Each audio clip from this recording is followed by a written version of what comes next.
Welcome back to Discrete Differential Geometry. This is just a short supplemental note to cover some of the language that we'll need as we start talking about curves and surfaces. In particular, we're going to generalize K-forms and differential forms, which we've already discussed, to vector-valued differential forms. And so in the next few lectures, if you ever find yourself feeling a bit lost about what's going on, this is a great note to come back to make sure that you're grounded, that you understand how we're applying differential forms to describe geometry. Okay? So just to recap, we originally defined a K-form as a linear map from K input vectors to a real number. That was our sort of output. To encode geometry, we're going to need functions that describe points in two-dimensional space or three-dimensional space or n-dimensional space. We need the output of our K-forms to actually be vectors rather than scalars. So therefore, we will generalize to vector-valued K-forms. Okay, what does that mean more precisely? We can give a very formal definition. So we can say a vector-valued K-form is a fully antisymmetric multilinear map from K vectors in a vector space V to another vector space U. Now, you shouldn't worry at all about this definition. This is exactly the object that you know and love at this point, the one that we've been studying all along.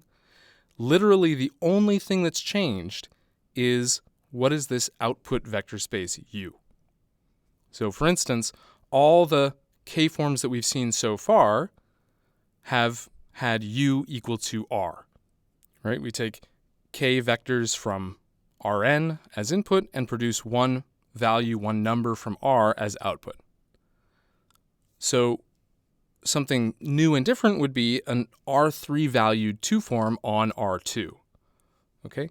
This is still multilinear, right? It's linear in each argument. It's still fully antisymmetric, meaning if I exchange two arguments, the result gets negated. Okay, but this time it's going to map a pair of vectors from R2, right, still taking two vectors in, to a single vector R3. So a 2 form of this kind, alpha, would take two values from R2 and spit out a value in R3, but we'd still have the property that alpha of UV is equal to minus alpha of VU. Okay, and all the usual properties of linearity. Alpha of AU plus BV and W is A times alpha of UW plus B times alpha of VW for all UVWs that we can put in and all scalars AB. Okay, so if that makes sense so far, you should be able to start to get your head around this question. So what kind of object is an R2 valued 0 form on R2? If you had to make a drawing of that, what would you draw? What would that look like?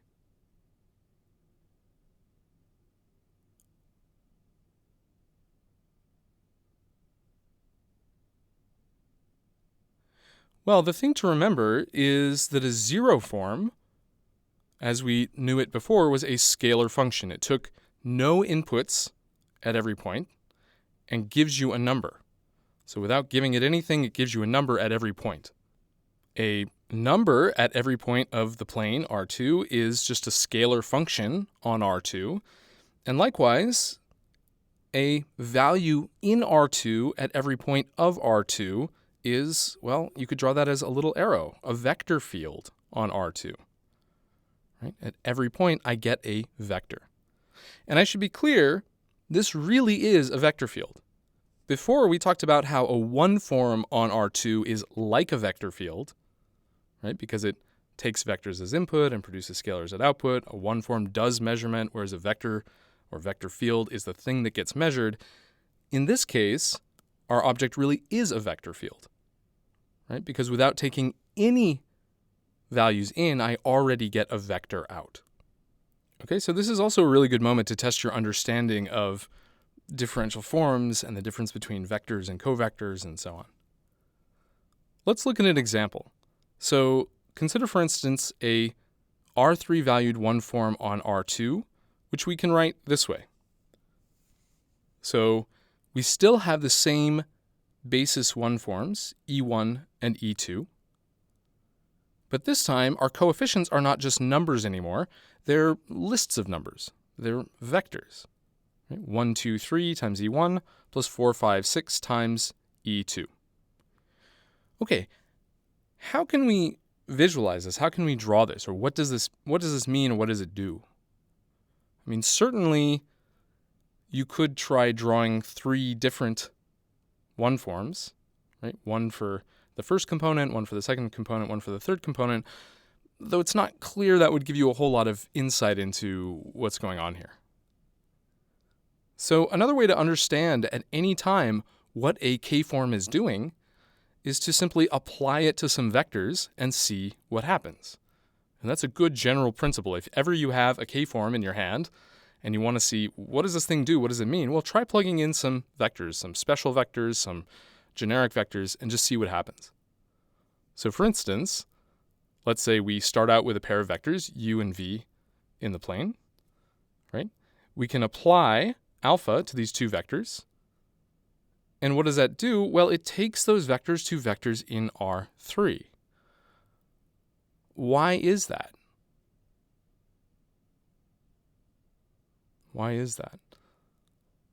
Well, E1 still measures the extent of the input vector, let's say u, along the E1 direction, and E2 still measures the extent of the input along the E2 direction.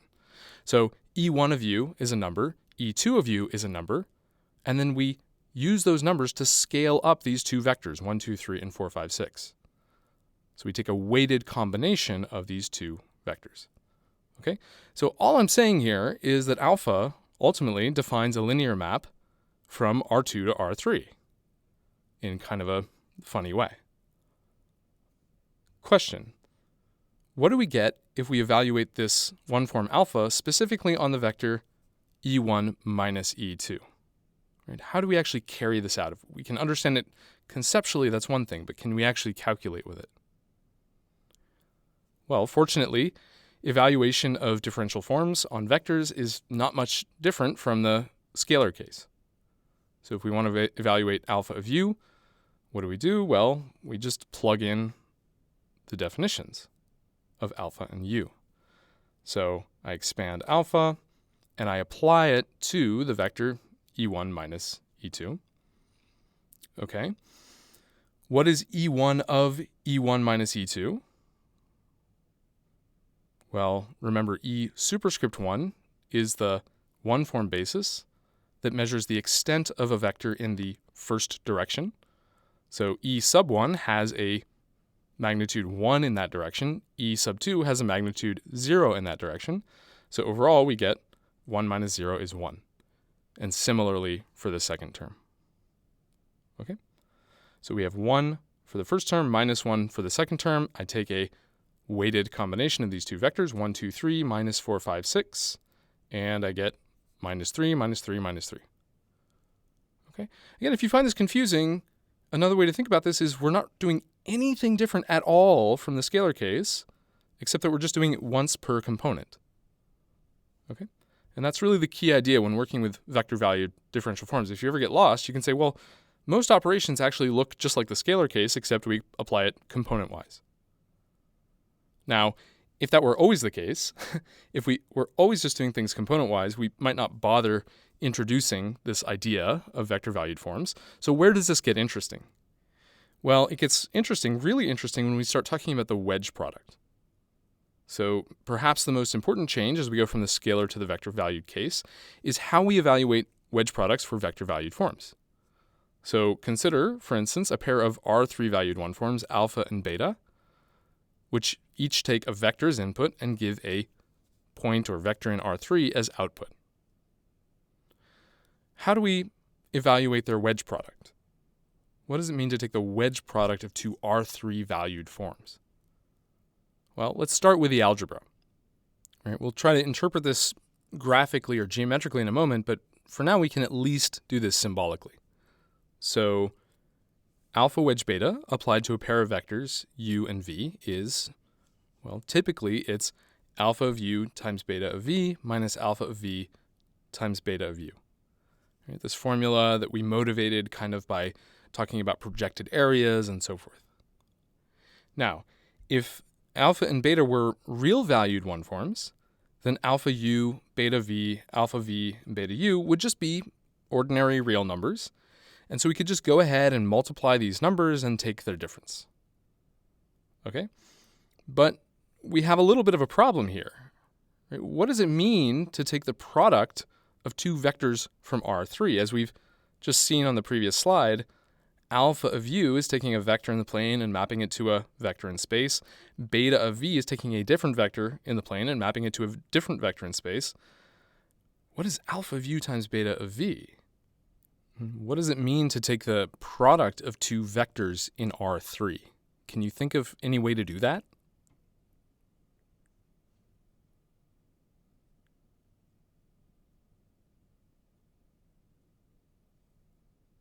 Well, actually there are several different ways. Maybe the first thing you thought of was I could do a dot product. I have two vectors in R3, I take their dot product, I get a number. That sounds nice. That sounds like, okay, we'll spit out a number. That sounds good. But that might be a little funny, right? We started out with these R3 valued forms, these things that spit out vectors in R3. We take their wedge product and now we get a number out instead of a vector. And that could be okay. But what we're really going to want is that when we take a wedge product of vector-valued forms, we get another vector-valued form. Okay? So we need to find a product on vectors in R3 that yields another vector in R3.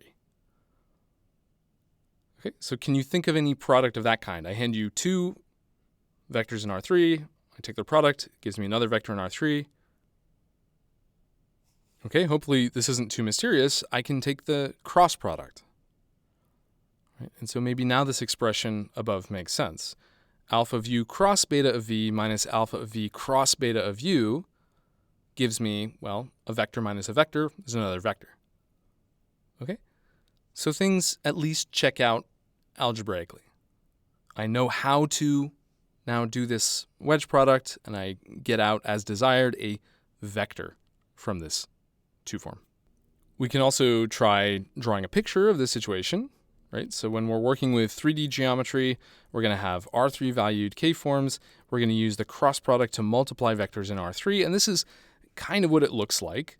So again, if I have R3 valued one forms, let's say alpha and beta, what they do to any vector in the domain, like a vector u, is they linearly map that vector into R3. So I get, in this case, two vectors, alpha of u and beta of u.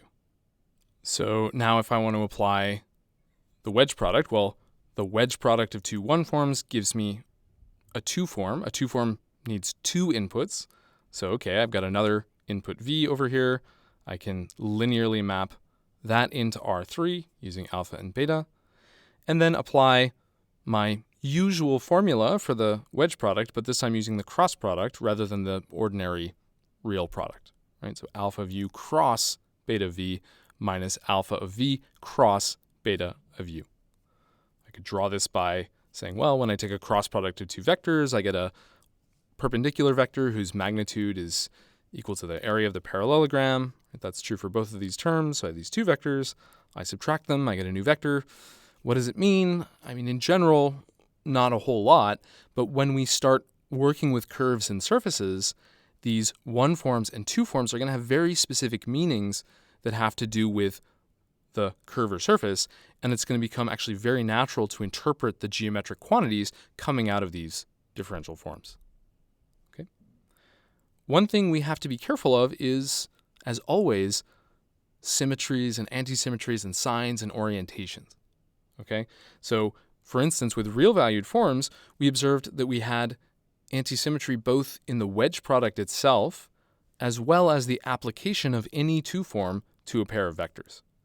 So by that I mean that alpha wedge beta of u and then v is equal to minus alpha wedge beta of v and then u. Similarly, beta wedge alpha of uv is equal to minus alpha wedge beta of uv. And you can go back and think about why those properties hold, right? So the wedge product was this thing that built up oriented volumes. So if we switch the order in which we're building up this volume, its orientation changes. Likewise, the input to our K-form is kind of a K-vector, which is also an oriented volume. So if we switch the order, we get the opposite sign. Okay, so that was a nice interpretation, but let's see what happens with R3 valued one-forms. So something that's a bit funny here is we have another antisymmetry. We have the antisymmetry of the cross product. So is this going to change things, or are they just going to stay the same? Well, let's see. So let's say we have alpha wedge beta of V then U. Okay, let's expand the definition. That's the same as alpha of V cross beta of U minus alpha of U cross beta of V.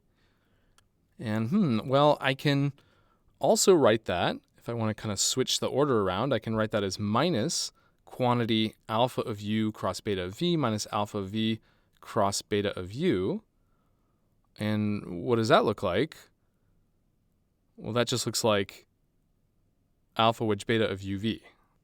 So just as with real valued forms, we get that the output is negated if we swap the order of the inputs. Right? It's still an antisymmetric function of the inputs. Okay, how about this other transformation? What if we swap alpha and beta themselves? Right? So I can write beta wedge alpha of UV is beta of U cross alpha of V minus beta of V cross alpha of U. Oh, and that's the same as alpha of U cross beta of V minus alpha of V cross beta of U, which is just alpha wedge beta of UV. Oh, that's interesting. Right? In this case, actually something different happens. There's no sign change. Alpha wedge beta is equal to beta wedge alpha, no matter what U and V we stick in there. Okay, so the key idea or observation here is that the antisymmetry of the cross product cancels the antisymmetry of the wedge product. But a 2-form or a K-form is still an antisymmetric function of its inputs. That will always be true. Okay, so a very important geometric consequence of this cancellation of antisymmetry is what happens when we wedge a one-form with itself. So remember that when we talked about real valued one-forms, we kind of made a big deal about the fact that if you wedge any one-form with itself, you get 0. Why? Why was that true? What was the geometric interpretation that just made that crystal clear?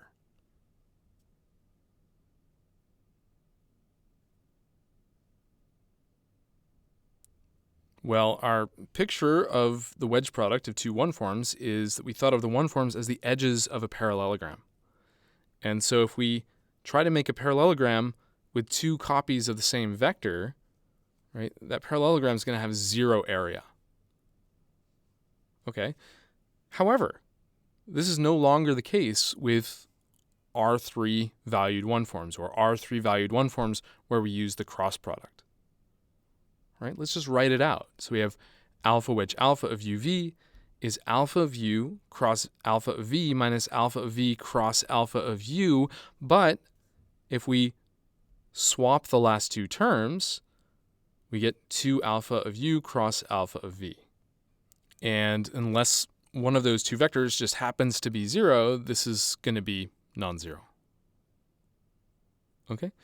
So what now is a different geometric meaning that we can assign to the expression alpha wedge alpha? Well, we can go back and draw our same picture. Okay, if we start out with two vectors u and v in the domain capital V, then these get mapped into three-dimensional space as some vectors, alpha of u and alpha of v. Alpha wedge alpha of uv is now a non-zero vector, okay? And the magnitude of that vector is equal to the size of that parallelogram in R3, or we could also think of that as the area that we get by taking our original parallelogram in the plane, the one spanned by u and v, and stretching it out by the linear map defined by alpha. Okay? So in some sense, alpha wedge alpha is giving us some information about how much does alpha stretch out the plane V as we go into R3. Right? Is it shrinking it a lot? Is it expanding it a lot? Maybe a useful analogy here would be something like the determinant. Okay, and you can imagine that that becomes very interesting, very useful when we start talking about geometry. We'll see a lot of concrete examples of that later on.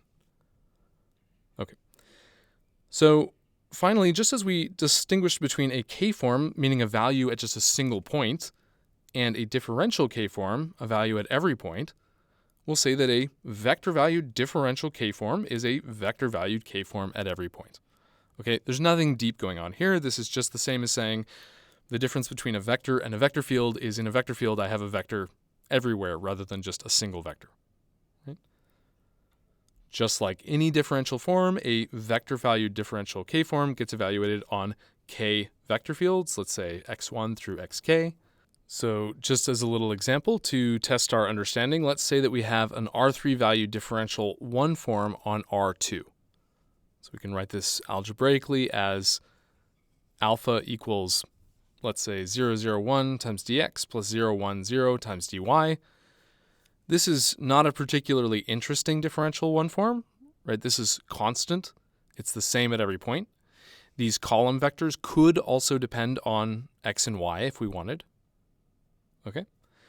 But the question, to see if we really understand what's going on here, is what does alpha do to a vector field u in the plane? So if I write alpha of u, if I apply alpha to this vector field, what do I get as output?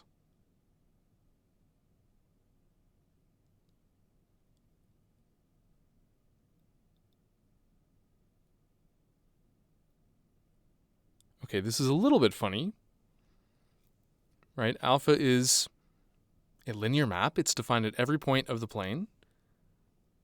At every point, it's going to take a vector in, the vector from the vector field u, and it's going to spit out a vector of one dimension higher. So it's just going to create a vector field that kind of sticks out of the plane, okay, but still is only defined on that plane. Okay, in this case, there's nothing that's supposed to be particularly special about this vector field. It just takes the x component and uses it as the z component and keeps the y component the same. Okay. What about other operations? One of our most basic operations for differential forms was the exterior derivative. Unlike the wedge product, not much changes.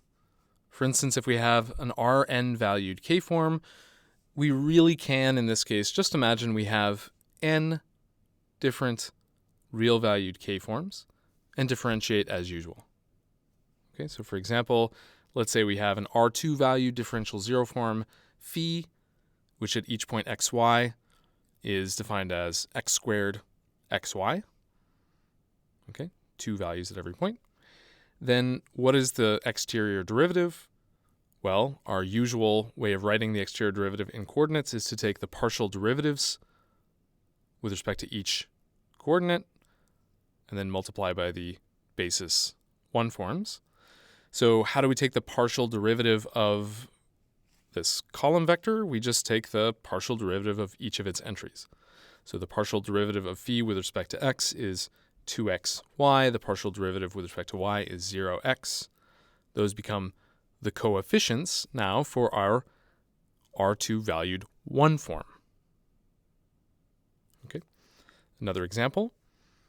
Let's say we have an R2 valued differential 1 form alpha, which at each point xy is given by x squared xy dx plus xy y squared dy.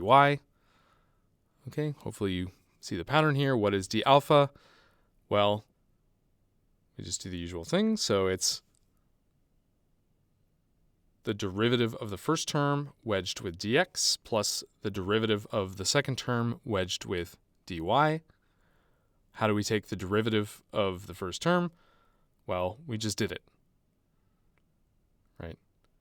2xy dx plus 0x dy, and similarly for the second term.